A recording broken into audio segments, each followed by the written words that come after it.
From the outside, professional wrestling looks like larger-than-life heroes battling inside the ring. But behind the curtain, the real stories are often darker than anything you see on TV. Some men rise through the ranks, earning respect for their skill and character. Others, however, become infamous, not for their victories in the ring, but for the shadows they cast when given power. And that brings us to Bill DeMott, a man who entered wrestling as a joke character, but later became one of the most feared and hated figures in WWE's developmental system. His story begins not with glory, but with ridicule. Bill DeMott's first taste of national television came in WCW, where he was saddled with the bizarre gimmick of Hugh Morris. His role? A big man who cackled like a lunatic after hitting a moonsault. Instead of being seen as a dangerous heavyweight, he was laughed at by fans. And if that wasn't humiliating enough, he was placed in the Dungeon of Doom, a group widely remembered as one of the most embarrassing stables in wrestling history. Even there, DeMott failed to stand out. For a man of his size and ability, being ignored was more painful than losing. Still, he did find one infamous place in wrestling history. In 1997, WCW introduced a new monster to the ring, Bill Goldberg. And who was Goldberg's very first victim in his debut squash match? None other than Hugh Morris. In one short segment, DeMott's name was etched into the record books, not as a star, but as the man who got steamrolled to make Goldberg look unstoppable. It was a role he would repeat often, being the stepping stone, the joke, the forgettable mid-carder. Under Vince Russo's booking, things only got worse. Hugh Morris was rebranded as General Hugh G. Rection, a literal dirty joke, and forced into a parody stable called the Misfits in Action. By the time WCW was sold to Vince McMahon's WWF in 2001, DeMott was nothing more than part of the leftovers. He wasn't hired for his talent or star power. He was simply one of many names whose contracts came with the deal. His WWF run was no better. He wrestled a handful of forgettable matches, never broke through the lower card, and was released in 2001 without much fanfare. For most wrestlers, that would have been the end of the story. A failed mid-card act, remembered only for bad gimmicks and embarrassing losses. But for Bill DeMott, his second chance in wrestling would give him a different kind of power, one that many now wish he never had. In 2002, WWE shockingly brought him back, not as a wrestler, but as a trainer. He was cast in the reality show Tough Enough as the loud, angry drill sergeant, barking orders and pushing rookies to their breaking points. At first, fans thought it was just TV drama. But inside the training facility, wrestlers began to notice something far darker. For the first time in his career, DeMott had authority over younger talent. And rather than nurturing them, he leaned into intimidation. To him, being a trainer wasn't about teaching wrestling, it was about control. One of his trainees, Daniel Puder, came from a real fighting background. He wasn't intimidated by yelling, he wasn't interested in drinking after class, and he expected professional training. That attitude didn't sit well with DeMott. Stories began surfacing of DeMott bending Puder's fingers out of frustration, trying to pick fights outside of training and crossing the line from tough coach to outright bully. Puder refused to back down, reportedly telling DeMott to either break his finger or act like a real trainer. DeMott backed off, but the damage was done. The whispers started. Was this man really fit to teach the next generation of WWE stars? The answer became clearer in 2005 when WWE launched Deep South Wrestling as its new developmental territory and placed Bill DeMott in charge. This was no small responsibility. The future of WWE's main roster would be shaped here, but instead of creating a professional training environment, wrestlers would later describe it as something closer to a military prison. Kevin Matthews, one of the trainees, would go on to write a damning blog years later, calling DeMott psychologically abusive and saying he was more interested in breaking people down than building them up. He remembered walking into the territory confident and walking out a broken shell of himself. The accusations didn't stop there. Wrestlers said DeMott ran unsafe drills, ignored injuries, and played favorites. If you didn't fall in line, he tried to bury your career before it even started. Kenny Omega, who trained in Deep South during the mid-2000s, recalled being forced to do meaningless, dangerous drills, like repeatedly being thrown out of the ring for no reason, drills that injured wrestlers but taught them nothing. According to Omega, DeMott once even told him directly, "I'm going to make sure you never get called up anyway, so you can do whatever the you want." For a young wrestler dreaming of making it to WWE, that wasn't just cruelty. It was career assassination. Slowly, a picture was forming. Bill DeMott, once a forgotten mid-carder, now had the power he had always lacked in the ring. But instead of using it to guide others, he used it to intimidate, humiliate, and control. Wrestlers began leaving developmental not with hope, but with scars, physical and emotional. Some, like Omega, asked for their release outright rather than continue under DeMott's watch. Others stayed silent, terrified that speaking out would end their careers before they had even begun. By the time WWE pulled the plug on Deep South Wrestling in 2007, the damage was already done. The territory collapsed, wrestlers spoke of broken spirits, and DeMott was quietly let go. For a moment, it seemed like that chapter of his story had ended. But as history would prove, this was only the beginning, because WWE wasn't finished with Bill DeMott. And when he came back years later, the allegations against him would grow even louder, darker, and harder to ignore. When Bill DeMott was released in 2007 after the collapse of Deep South Wrestling, many thought his influence in WWE was over. But wrestling has a strange way of keeping ghosts alive. In 2012, almost 5 years later, WWE decided to bring him back. This time, it wasn't in some small developmental territory. It was on the national stage again, as a trainer for a new season of Tough Enough. For fans, he was the familiar drill sergeant barking orders. For wrestlers behind the scenes, however, it was déjà vu. The same man they had feared in Deep South now had even greater authority. By 2013, DeMott's power grew even stronger when he was promoted to head coach of Florida Championship Wrestling, which later evolved into NXT. This was no longer just a training ground. This was the pipeline to WWE's future. Every hopeful star passed through these doors, and standing in front of them was Bill DeMott. To some, he was just a loudmouth coach. To others, he became the gatekeeper of their dreams, and the gatekeeper was cruel. Allegations resurfaced almost immediately. Wrestlers accused him of running brutal, dangerous drills, the kind that risked permanent injury for no benefit. Stories began to leak out that painted a horrifying picture. DeMott allegedly slapped wrestlers during training, sometimes injuring them further.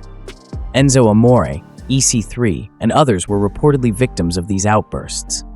One shocking claim suggested he tore the shirt off of Rusev, who was still recovering from neck surgery, risking further harm to the big man's fragile body. Another story accused him of grabbing Dax Harwood by the neck while he was injured. These weren't just accidents. They were signs of a man who treated his trainees like disposable tools rather than human beings. The accusations didn't stop with physical abuse. Multiple wrestlers claimed DeMott used cruel, discriminatory language, mocking their race, background, or sexual orientation. Some recalled him throwing around homophobic slurs. Others said he mocked people's heritage, treating differences not with respect, but with ridicule. For young athletes already under pressure, these insults weren't just painful, they cut deep into their identities. The training environment began to resemble a place of fear more than a school of wrestling. Those who bowed down to DeMott or spent time with him outside training were given opportunities. Those who resisted were buried, their careers stalled before they even began. Among the most vocal critics was wrestler Ivelisse Velez, who appeared in NXT as Sofia Cortez. In interviews, she revealed how her time in developmental was tainted by DeMott's treatment. She admitted that his actions left a negative imprint on her, and she suggested that her release from WWE was directly tied to her decision to speak out against him. For someone brave enough to confront him, the cost was her career. And yet, even with these stories circulating, WWE kept DeMott in place, seemingly ignoring the mounting wave of criticism. But pressure was building, and it was only a matter of time before the dam broke. In early 2015, the first crack appeared when former NXT talent Austin Madelson, better known today as Luchasaurus, published an open letter. In it, he described a culture of fear under DeMott's leadership. He detailed unsafe drills, verbal abuse, and repeated use of discriminatory language. The letter spread quickly online, gathering attention from both fans and wrestlers who had lived through similar experiences. Suddenly, the whispers became shouts. Wrestlers who had stayed silent out of fear now saw an opening to tell their own stories. One by one, more accusations surfaced. Another open letter appeared, signed by multiple former trainees, all echoing the same disturbing pattern of abuse. Social media erupted. Fans demanded answers. Could WWE really allow a man accused of such behavior to remain in charge of their future stars? The company issued a statement claiming they had conducted a full internal investigation and found no wrongdoing. But something didn't add up. Some of the alleged victims said they had never even been contacted during this so-called investigation. If the truth was being sought, why were the voices of those directly involved ignored? The controversy became too big to sweep under the rug.